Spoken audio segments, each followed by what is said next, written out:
राम राम करा तरी. राम राम. नमस्कार. मी राजू बरे का.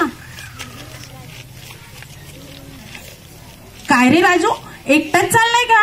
मी नाही, मला नाही घेत सोबत. मी मीना. नमस्कार मंडळी. नमस्कार. काय विशेष ग आज एवढी लगबगीने तू माझ्या सोबत आलेली आहेस. मी आज जिल्हा परिषद शिवणाच्या वतीनं प्रभात फेरी काढली ना, त्यासाठी धावत पळत आलो. बरं मग मला पण ते यायचं होतं. तू का नाही येऊ दिलंस रे मला. अरे काल माहिती का आपल्या पंतप्रधानांनी एक संदेश दिला आहे. तो संदेश आपल्याला गावकऱ्यांसमोर मांडायचा आहे. हो हो कोणता ग, कोणता संदेश जरा सांगशील ग मला. अरे आपण 2 ऑक्टोबर पासून गांधी जयंती निमित्तानं स्वच्छता अभियान तर राबवतोच, पण आपल्याला या वर्षापासून प्लास्टिक मुक्त अभियान सुद्धा राबवायचंय बरं का. अच्छा म्हणजे आता पूर्ण भारत स्वच्छ करून सोडायचा आहे आपल्याला, असंच म्हणायचंय का ग तुला. मला नाही म्हणायचं, आपल्या देशाचे पंतप्रधान माननीय नरेंद्र मोदी साहेब यांना म्हणायचंय. आणि त्यांनीच हा वसा घेतलाय बरं का, भारत स्वच्छ करून सोडायचा म्हणून. बरं तू काय सांगशील ग या निमित्तानं. अरे अनेक कंपन्या आपल्या माल खपवण्यासाठी प्लास्टिकचा वापर करत असतात आणि त्या प्लास्टिकच्या कॅरी बॅग आपण वापरत असतो. पूर्वी दूध आणण्यासाठी, तेल आणण्यासाठी आपण बरण्या डब्बे घेऊन जात होतो, पण आता काय, आता अगं तेलही त्या पिशवीत येतं का कॅरी बॅग मध्ये, आणि दूध सुद्धा. एवढेच काय, खाण्याच्या प्रत्येक पदार्थ कॅरी बॅग मध्ये येतो बरं का. हेच तर सांगायचंय, प्रत्येक पदार्थ आपण कॅरी बॅग मध्ये आणतो आणि या कॅरी बॅगचा उपयोग आपण यूज अँड थ्रो म्हणून करतो ना मंडळी. अगदी बरोबर मीना, तू बरोबर सांगतेस बरं का. यूज अँड थ्रो मुळे आपल्या गल्लीत, घरात आणि गावात, त्याचबरोबर देशात सगळीकडे कचरा कचरा झालाय बघ. UN ऑफिसच्या पुढेच लिहिलेलं होतं की कॅरी बॅग मुक्त देश. मग मला सांग, आपला देश नाही का कॅरी बॅग मुक्त करता येणार. जर मार्केटला जायचं असेल तर आपण एक पिशवी घेऊन जाऊ शकतो, त्याच्यामध्ये भाज्या, फळं, ज्या काही वस्तू हव्यात त्या आपण घेऊ नाही का शकत. अगदी हो. अगं चॉकलेट आणि बिस्किट सुद्धा आता कॅरी बॅग मध्ये यायला लागलंय. याचं वर्षानुवर्ष बंद असल्यामुळे कॅन्सर सारखे रोग सुद्धा होत आहेत बरं का. अगदी बरोबर. आणि तुला माहितीये या बाया काय करतात माहिती का, नको असलेले पदार्थ कॅरी बॅग मध्ये भरतात आणि उकिरड्यावर नेऊन फेकतात. हो ना मंडळी, हो ना बायांनो. हो अगदी बरोबर. अगं मीना, या कॅरी बॅग मधले पदार्थ खाण्यासाठी कुत्रे आणि गायी उकिरड्यावर जातात बरं का. आणि त्यांचं ते सेवन केल्याने त्यांच्या पोटात विघटन होत नाही, परिणामी त्यांचे पोट फुगतात आणि या गायी, कुत्रे, जे उकिरड्यावरचे खाणारे प्राणी आहेत ते मरतात. अगदी बरोबर राजू, मला हेच तर सांगायचं आहे. आपण जे carry bag use and throw म्हणून वापरत आहोत ते आपल्या परिसरातल्या जनावरांना सुद्धा घातक झाले आहेत. आपण तर कॅन्सरग्रस्त होतच आहोत, परंतु आज प्राणी सुद्धा धोक्यात आलेले आहेत, परिसर धोक्यात आलेला आहे, पर्यावरण धोक्यात आलेलं आहे. अगदी बरोबर मीना. अगं पर्यावरणामध्ये या कॅरी बॅगला आणि प्लास्टिकला विघटनासाठी 100 वर्ष लागतात बरं का पोरांनो. 100 वर्ष हे प्लास्टिक विघटित होत नाही आणि या 100 वर्षात येणाऱ्या तुमच्याच मुलाबाळांना याचा त्रास होणार आहे. हेच लक्षात घेऊन नरेंद्र मोदी साहेबांनी प्लास्टिक मुक्त अभियान राबवण्याचं ठरवलेलं आहे. अगदी बरोबर. आणि स्वच्छता अभियानाचं काय रे. स्वच्छता अभियानाचं माझी ताई, बाई, मावशी, काकू काय करते माहिती का, ती आपलं अंगण स्वच्छ करते आणि बाजूच्या मावशीच्या अंगणात लावून देते. बरोबर ना. हो अगदी बरोबर बरं का मीना. माझं अंगण स्वच्छ झालं तर चालतं, पण बाजूचं घाण व्हायला पाहिजे, ही एक भावना अनेक स्त्रियांमध्ये किंवा पुरुषांमध्ये असते. ही भावना आपल्याला आता नष्ट करायची. माझं घर, माझं अंगण, माझं गाव, ही भावना जर माझी व्यापक भावना ठेवली तर नक्कीच आपला देश सुद्धा स्वच्छ होणार आहे आणि कॅरी बॅग मुक्त होणार आहे. आता आपण सगळ्यांनी एक प्रतिज्ञा घ्यायची कॅरी बॅग मुक्त अभियानासाठी. आणि हो सोबत गंगाराम पण आलेत बरं का मीना, आपल्या ज्यांना आदर्श सरपंच पुरस्कार मिळालेला आहे, ते सुद्धा इथे संडास बांधण्यासाठी एक संदेश देणार आहेत. चल तर आपण गंगारामला भेटूया. बाय. राम राम. अरे काय आहे, शिवण्या गावचे लोक राम राम सुद्धा करेनाच झाले गड्या. असं कसं रे? सरपंच साहेब राम राम. अरे जोरात राम राम करा की. राम राम. राम. आमच्या गावचे लोक नुसर राम म्हणलं की लगे राम राम राम राम करीत राहतात बघा. बर का मंडळी, म्या गंगाराम. कोण? गंगाराम. आपल्याला आदर्श गावकरीचा आणि आदर्श सरपंचाचा पुरस्कार भेटलाय बर का. मग अभिनंदन नाही का करायचंय? करा की मग. अभिनंदन सरपंच साहेब.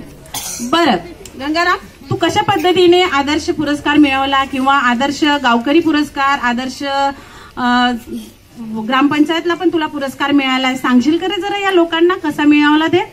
वय तर मास्तरीन बाय, अहो या शिवना गावला मी मुद्दाम सांगण्यासाठी आलोय बघा. बरं, काय आयडिया काय केली तू सांगशील का रे जरा?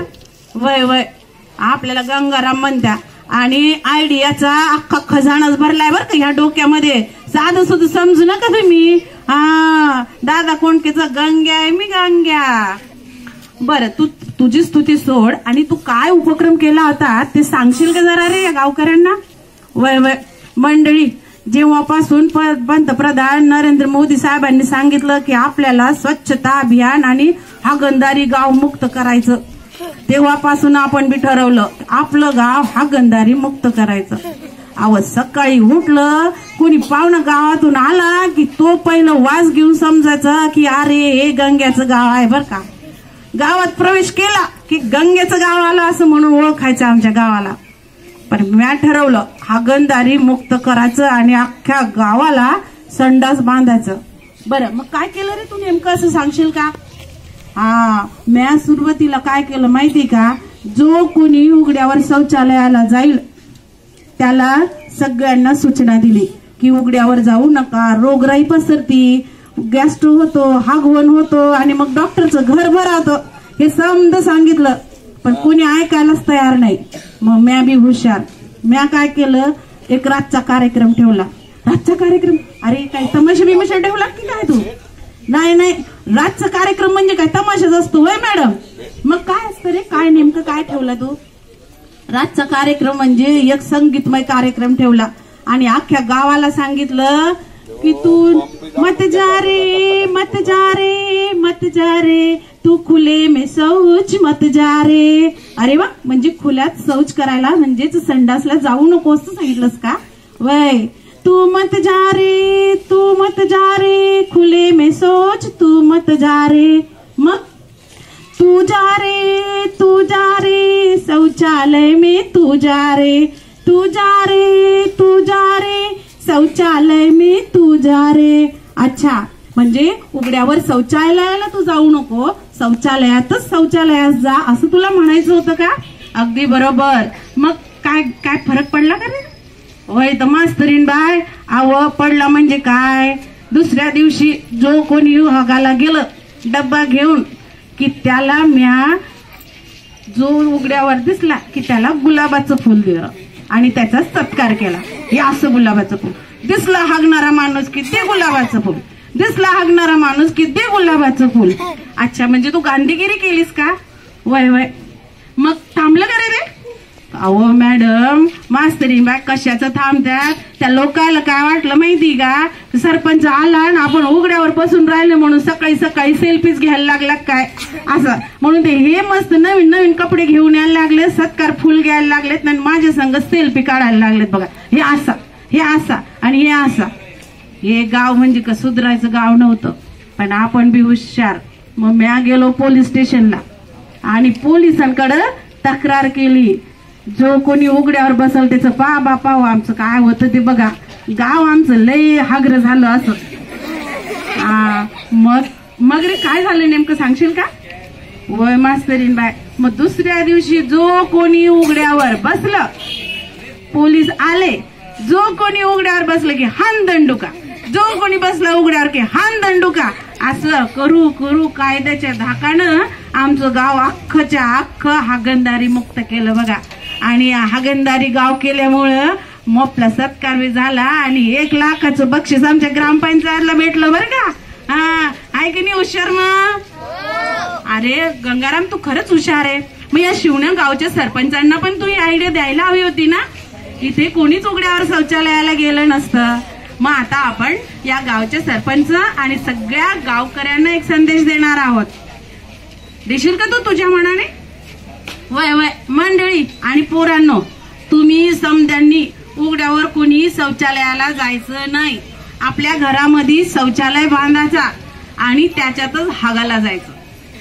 म्हणजे आपलं हागणदारी मुक्त गाव होईल. बरोबर ना? बांधाल ना तुम्ही शौचालय? याच्यानं रोगराई होती आणि समद गाव रोगानं ग्रस्त होतं. म्हणून बर का मंडळी, बाया माणसं पोरं लेकरं सगळ्यांना एकच सांगणं माझं, आपल्या घरी शौचालय बांधा आणि आपलं गाव शौचालय युक्त करा आणि कचरा मुक्त करा. कराल ना? काय सरपंच साहेब करशाल की नाही सांगा बरं. जर आवाज येत नाही, मी बाहेर आहे बरं का, सांगा बरं जरा जोरात. म्हणजे बघा, शिवण्या गावच्या सरपंचांनी बी आमची आयडिया घेतली बरं का लेकरांनो. आता अख्खं शिवणा प्लास्टिक मुक्त आणि कॅरी बॅग मुक्त, स्वच्छता अभियान युक्त आणि संडास युक्त बनणार आहे. आता आपण याची एक शपथ घेणार आहोत बरं का. राम राम मंडळी, पुन्हा भेटू दुसऱ्या समस्येबद्दल बरं का. आवडलं का शो? तुम्हाला आवडला काय? मास्तरीनं आवडली का गंगाराम आवडला? आज गंगीला जाऊन सांगतो घरी मी, मला आवडलो शिवण्याच्या पोरांना म्हणून. धन्यवाद.